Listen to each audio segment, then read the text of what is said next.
Hello, this is Katie for Garden Grove Family Farms, and today I'm going to show you what to do with all the cucumbers you're going to get in your CSA in July. This is a diabetic friendly recipe that my grandmother used to make, but I'm not in fact a diabetic and I still really like it, especially when you have fresh cucumbers in the summer. These are a bunch of small to medium sized cucumbers that you could also use for canning, but mine never make it that far, honestly. For this recipe, I start by peeling them completely. You might prefer to leave a little bit of the green skin on for aesthetics, but since I have a toddler who doesn't really like the tougher skin, I just go ahead and peel it all off. And that's also the way my grandmother used to make it. Once that is accomplished, I cut these into fairly thin coins. They're not super thin. I'd say maybe about 1/8 of an inch to 1/4 of an inch, kind of whatever you prefer. But these are basically kind of coins. There you can see how thick I'm going.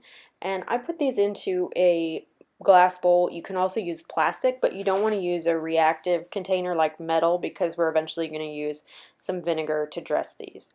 Usually when I'm doing my CSA basket and preparing a recipe, there is often a toddler tax, so I'm paying that now.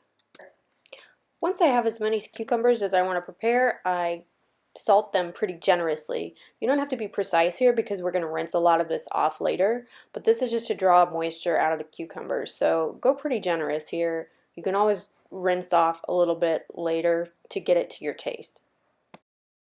With these covered in salt, I'm going to add enough water to completely submerge the cucumbers and leave this to soak for about 20 minutes. I don't use any extra, just enough to barely cover everything and make sure everything's down into the salt water solution. This is a good step to do first. If you have other sides that you need to prepare or something else you need to make for lunch or dinner, you can set this aside while you do those other things.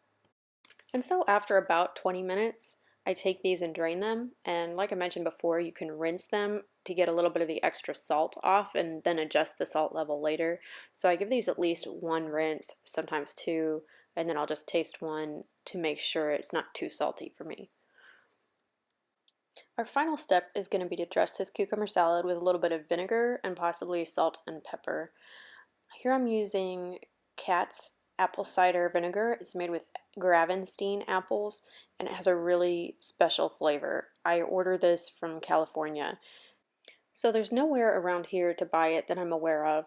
If you want something you can get from the store, I really like seasoned rice vinegar from the Nakano brand or any of the brands that you can get at the supermarket, and that's a nice mild vinegar that's really nice to use with this recipe. If you're using something a little bit stronger and more acidic, you can dilute it with a little bit of water, but I recommend trying to find a really good vinegar that you enjoy by itself.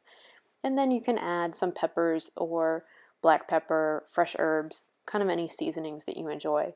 And this doesn't have any sugar in it like a lot of cucumber salads, and that's why it's diabetic friendly or for somebody on a keto diet or just somebody who's trying to watch their sugar. I really like it because it's fresh and simple. So I hope you give this a try with your cucumbers and that you enjoy it. If you like this or other videos on our channel, please consider subscribing. For more information about the ingredients used in this video or to get in touch with Farmer James, check out the description below this video. Thanks and have a great day.